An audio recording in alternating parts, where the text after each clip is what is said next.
국내 주요 언론사에 게재되는 이단 단체의 광고가 다시 증가하고 있습니다. 실태를 취재했습니다. 올해 연구기관들이 발표한 통계조사에 따르면 젊은 세대들이 성경을 읽지 않는다는 결과가 나왔습니다. 그 이유와 대책에 대해 취재했습니다. 교계 전문가들과 내년도 한국교회의 트렌드를 전망하는 자리가 마련됐습니다. 이단 JMS 정명석 교주의 법관 기피 신청을 대법원이 최종 기각했습니다. 이에 따라 정 교주의 성폭행 혐의 사건 재판이 5달 만에 재개됩니다. 박상은 안양 샘병원 미션 원장이 지난 5일 베트남 의료 선교 중 별세했습니다.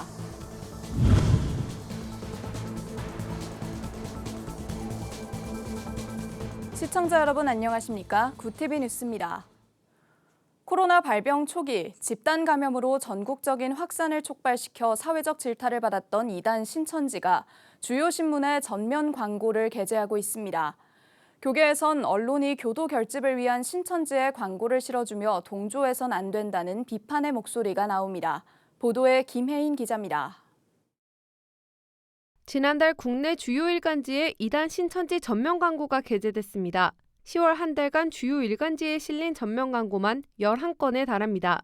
언론사 광고요금표에 따라 단순 계산을 해보면 한 달에 8억 원, 3건의 광고를 실은 D사에만 2억 1천만 원을 지급한 셈입니다. 이단 전문가는 신천지가 일간지에 광고를 게재하는 데 열을 올리는 이유는 코로나 기간 흩어진 교도들을 결집시키기 위함이라고 분석합니다.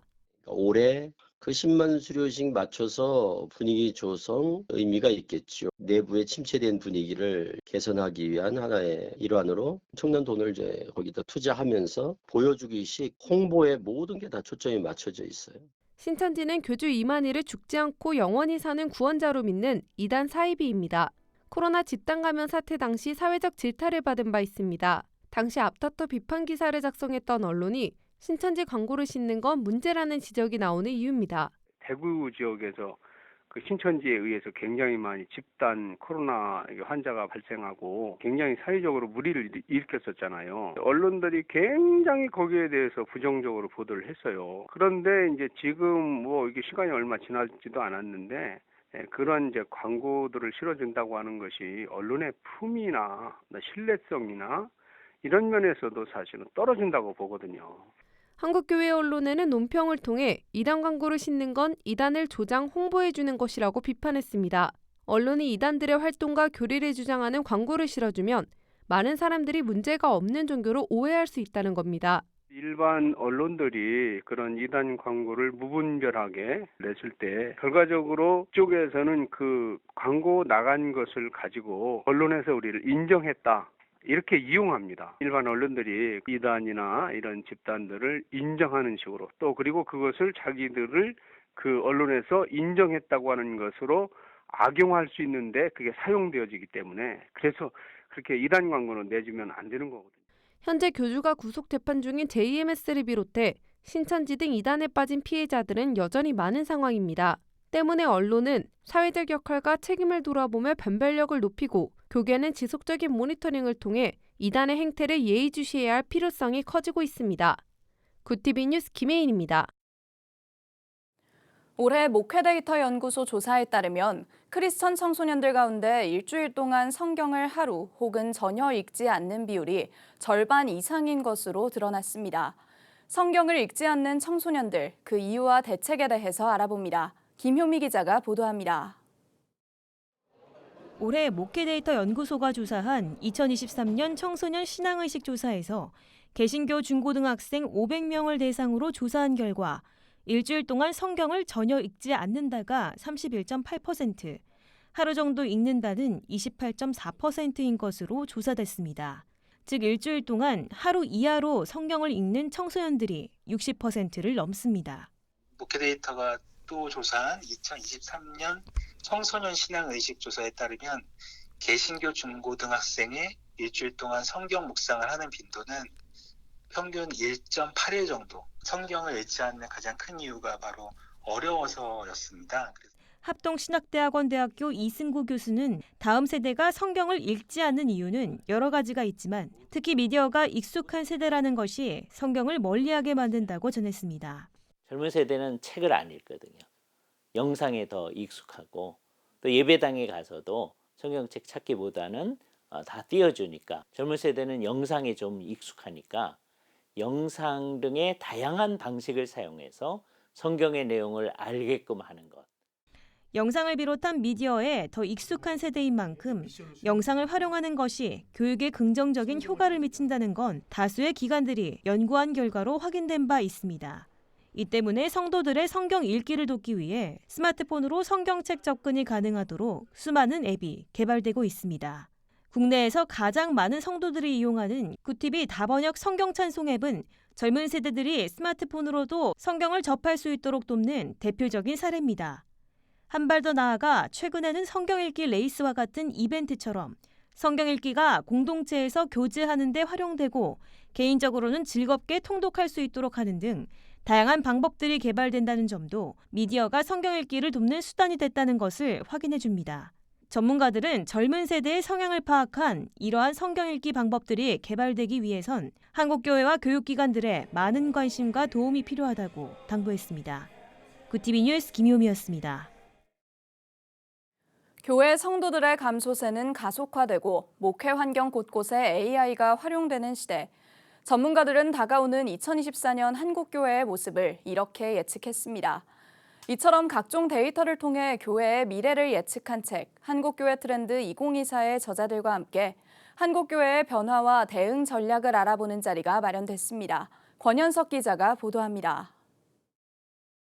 코로나19 이후 한국교회에 찾아온 가장 큰 변화는 바로 성도수 감소입니다. 담임 목사 500여 명을 대상으로 목회데이터 연구소가 실시한 조사에 따르면 본인이 심우하는 교회에 존립이 걱정된다는 목회자는 60%가 넘습니다. 또 한 가지 변화는 비대면 예배가 장기화되는 사이 교회가 돌보지 못한 신앙을 스스로 돌보는 이른바 스마트 성도들이 늘어났다는 겁니다. 교회가 문을 닫고 성경 공부나 뭐나 이런 것들을 안 해줘서 이 사람들이 무너졌다고 생각했는데 알고 봤더니 교회가 못 해준다면 내가 알아서 할게요. 뭐 이런 분위기로 흘러갔다는 거예요. 국제구호개발 NGO 굿네이버스는 6일 목회자들과 함께하는 2023 좋은 이웃교회 컨퍼런스를 개최하고 이 같은 한국교회의 변화와 대응을 진단하는 자리를 마련했습니다. 컨퍼런스엔 한국교회 트렌드 2024의 저자들이 초청돼 강연에 나섰습니다. 이들은 현재 한국교회가 겪고 있는 변화의 핵심을 교세 감소로 꼽으며 책에 소개된 다양한 대응 전략들을 발표했습니다. 또 교회의 권력화 현상을 뜻하는 교회 거버넌스, 플랫폼에서 원하는 예배나 설교를 찾아다니는 이른바 OTT 크리스천 등 책에 소개된 주요 키워드를 공유했습니다. 강사로 나선 교회와 디지털 미디어 센터 조성실 목사는 최근 목회 환경에 큰 변화를 일으킨 AI의 등장에 대해 설명하고 AI 시대에 맞춘 목회적 대응이 필요하다고 조언했습니다. 조 목사는 목회자들이 AI를 목회의 도구로 적극 활용하는 한편 목회의 본질인 예언자적 상상력을 갖춰야 한다고 강조했습니다. 무에서 유를 창조할 수 있는 존재는 이 전 우주상에 하나님밖에 안 계시고 그 하나님의 속성을 물려받은 인간밖에 없습니다. 두려움의 대상으로 바라보는 것이 아니라 어떻게 하면 이러한 창조적인 하나님의 형상 펼쳐 보이고 또 함께 만들어갈 것인가를 고민하는. 이 밖에도 교회 영역의 트렌드 변화로는 3040 세대의 약화와 소그룹 사역의 중요성 등이 소개됐습니다. 팬데믹과 기술의 발전으로 목회 환경도 빠르게 변화하는 가운데 교회와 목회자들도 시대에 발맞춘 생존 전략이 필요해졌습니다. 굿TV 뉴스 권현석입니다. 이단 JMS 정명석 교주의 성폭행 혐의 사건 재판이 5달 만에 재개됩니다. 정 씨 측은 재판장에 대해 공정한 재판이 이뤄지지 않고 있다며 법관 기피 신청을 거듭 제기했지만 대법원은 지난 1일 최종 기각했습니다. 5달 넘게 미뤄졌던 재판은 오는 21일 오전 10시로 기일이 잡히면서 다시 열리게 됐습니다. 한편 정 씨의 성범죄에 가담한 혐의를 받는 치과의사 A씨에 대한 구속영장은 도주와 증거인멸의 우려가 없다며 또 기각됐습니다. A씨는 정 씨의 성범죄를 돕거나 방조하고 경찰에 신고한 피해자에게 신고를 취하하도록 회유 및 강요한 것으로 알려졌습니다. 기독교 의료계의 중추 역할을 감당해온 박상은 안양 샘병원 미션 원장이 65세의 나이로 소천했습니다. 박 원장은 지난 5일 베트남 다낭에서 의료 선교 활동을 하던 중 돌연 별세했습니다. 박 원장은 이날 낮 의료 선교 중 갑자기 쓰러져 심폐소생술을 받고 인근 병원으로 이송됐지만 끝내 숨을 거뒀습니다. 2001년 샘 글로벌 봉사단을 설립한 박 원장은 소외된 이들을 돌보는 진료 봉사 활동에 매진해 왔습니다. 또 7차례 북한을 방문해 의료 현대화 작업과 의료진 교육을 펼치며 대북 의료 지원에도 힘쓴 바 있습니다. 장례는 베트남 다낭에서 현지 시간으로 6일 진행됐으며 박 원장의 아내 등 가족만 참석한 것으로 알려졌습니다. 현지에서 화장한 박 원장의 유해는 한국으로 옮겨질 예정입니다. 한국에서의 장례는 8일부터 안양 샘병원 장례식장에서 치러지고 발인 예배는 10일 진행됩니다. 사단법인 유니온 비전 미션이 7일 부산 비전교회에서 2023년 정기총회를 열고 내년 비전을 선포했습니다. 구TV 부울경본부 김형수 본부장의 사회로 진행된 일부 예배에선 포도원교회 김문훈 목사가 높은 곳으로 이끄시는 하나님이란 제목으로 말씀을 전했습니다. 김 목사는 이번 총회를 통해 한 해를 뒤돌아보고 한 걸음 더 나아가는 은혜의 시간이 되길 바란다고 전했습니다. 이어 아프리카 지역을 위한 합심 기도와 2024년 사역 계획과 비전을 나누는 시간이 진행됐습니다. 서울신학대학교 황덕형 총장이 한국기독교학회 제26대 신임회장에 선출됐습니다. 황 총장은 한국기독교학회 창립 50주년 기념 학술대회 및 정기총회에서 만장일치로 신임회장으로 승인됐습니다. 황 총장은 급변하는 시대의 우리 신학교육은 밝은 미래를 제시할 수 있는 하나의 등불이 되어야 한다며 앞으로 한국기독교학회가 신학교육의 선구자 역할을 할 수 있도록 노력하겠다고 소감을 밝혔습니다. 한국기독교학회는 1973년에 시작된 신학회로 매년 정기 학술대회를 열고 있습니다. 황덕형 회장은 선출과 동시에 2년 임기를 시작했습니다. 김제 예수사랑교회에서 청년들의 꿈과 미래를 응원하기 위한 선교 바자회가 열렸습니다. 청년의 미래 창업과 스포츠 선교 발전을 위해 마련된 이번 바자회에서는 각종 생필품들과 먹거리 장터를 선보이며 지역 주민들의 눈길을 사로잡았습니다. 김제는 여러 가지 재정 자립도가 약해서 청년들이 머물 수 있는 지역 교회로 만들기 위해서 청년 창업, 그래서 저희들이 유튜버와 그리고 목공으로 일단 시작을 했습니다. 그래서 이것을 위한 바자회로 지금 하고 있습니다. 최 목사는 어렵고 힘든 가운데 많은 분들이 도움의 손길을 주셨다며 하나님께서 헌신의 모습을 기억하실 것을 믿는다고 성도들에게 감사함을 전했습니다. 한편 김제 예수사랑교회는 축구 대안학교와 청년들을 위한 다양한 창업 프로그램을 운영하며 청년 선교 사역에 앞장서고 있습니다.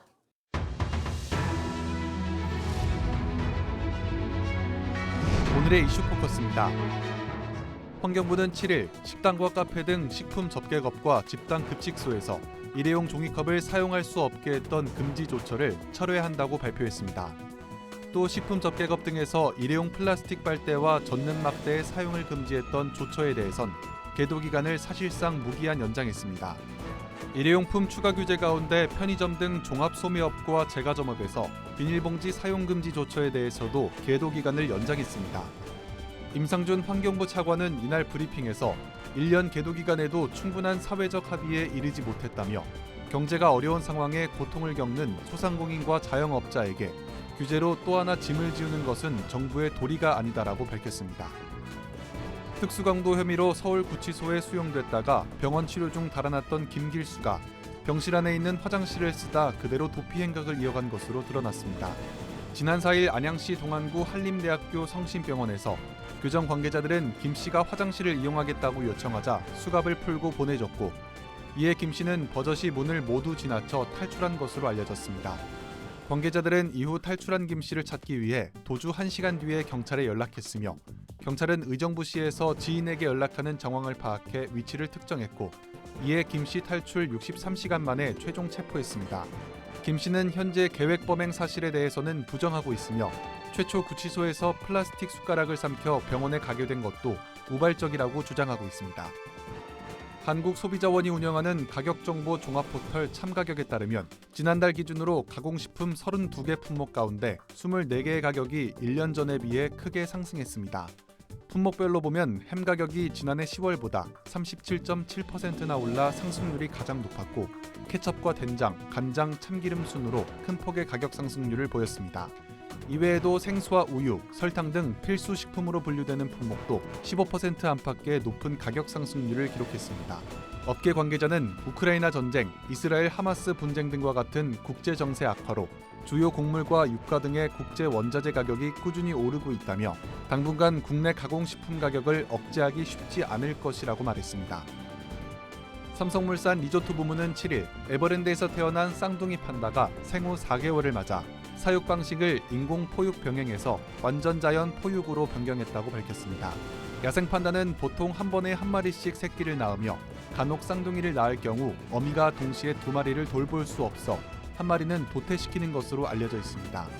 이에 에버랜드 동물원 측은 쌍둥이가 태어났을 때부터 어미가 새끼 한 마리를 포육할 때 다른 한 마리는 사육사들이 돌보는 방식인 인공 포육으로 쌍둥이를 돌봐왔습니다.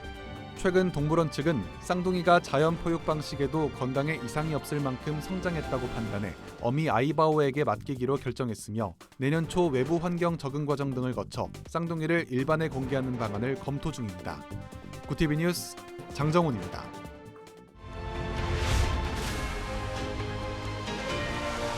구티비 월드와이드입니다. 발레리 잘루즈니 우크라이나군 총사령관이 현지 시간 6일 자신의 최측근 참모가 원인 불명의 폭발로 숨졌다고 밝혔습니다. 총사령관은 이날 나의 조수이자 가까운 친구였던 게나디 차스티 아코우 소령이 가족들에 둘러싸여 숨졌다고 전했습니다. 외신에 따르면 소령이 이날 생일을 맞아 받은 선물 가운데 하나에서 알 수 없는 폭발 장치가 작동했다고 합니다. 우크라이나는 러시아와 2년째 전쟁을 이어가고 있지만 수개월간 성과가 없어 전선 교착 국면이 두드러진 상태입니다. 이스라엘과 팔레스타인 무장정파 하마스의 전쟁이 한 달째 지속되는 가운데 팔레스타인 사망자가 10,000명을 넘어섰습니다. 하마스가 통치하는 가자지구 보건부는 현지 시간 6일 기자회견을 열고 현재까지 누적 사망자가 10,022명으로 집계됐다고 주장했습니다. 이 가운데 어린이는 4,104명이라고 덧붙였습니다. UN 팔레스타인 난민구호기구는 성명을 통해 전쟁 중 평균적으로 10분에 1명씩 어린이가 죽고 2명이 다치고 있다고 지적했으며 안토니우 구테우스 UN 사무총장은 가자지구가 어린이의 무덤이 되고 있다며 즉각 휴전을 호소했습니다. 지난해 챗 GPT를 선보이며 인공지능 열풍을 몰고 온 오픈 AI가 현지 시간 6일 개발자 회의를 개최했습니다. 개발자 회의는 소프트웨어 개발자들이 자사의 기술을 이용해 새로운 소프트웨어를 개발할 수 있도록 생태계를 형성하는 컨퍼런스입니다. 오픈 AI의 개발자 회의는 2015년 창립 이후 처음으로 개발자 회의를 열 정도로 오픈 AI의 위상이 커졌다는 것을 의미합니다. 행사는 헤이즈밸리 인근에서 열렸으며 수백 명의 개발자들이 모인 가운데 샘 올트먼 최고 경영자는 챗GPT는 현재 주간 활성 이용자 수 1억 명을 보유하고 있다며 포천지 선정 500대 기업 중 92% 이상이 챗GPT를 사용하고 있다고 소개했습니다. 맨머리 국무부 아시아태평양 경제협력체 선임 담당관이 현지 시간 6일 세계 다른 지역에서 무슨 일이 일어나든 인도태평양은 바이든 행정부의 주요 초점이자 우선순위라고 말했습니다. 그는 인도태평양이 세계 교역량의 50%, 국내 총생산의 60%를 차지한다며 미국의 경제 번영에 너무 큰 영향을 미치기 때문에 우리가 정말 관계로 강화하고 싶은 지역이라고 강조했습니다. 또한 에이펙은 미국의 가장 중요한 경제 파트너와 대화할 기회라며 중국, 일본, 한국, 호주, 뉴질랜드, 캐나다 등이 참여한다고 밝혔습니다. 에이펙 정상회의는 오는 11일부터 17일까지 샌프란시스코에서 열릴 예정입니다. 굿티비 뉴스 김혜인입니다.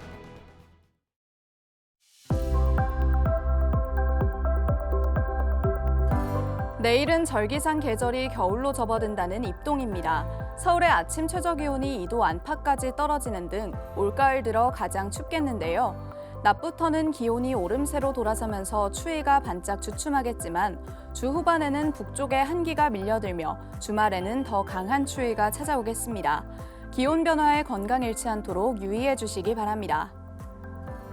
이어서 전국 날씨입니다. 내일 한낮 최고 기온은 서울 15도, 대전 17도, 강릉 18도가 예상됩니다. 남부지방의 경우 대구와 광주 18도, 부산은 19도를 보이겠습니다. 날씨였습니다. 이상으로 뉴스를 마칩니다. 함께해 주신 여러분 고맙습니다.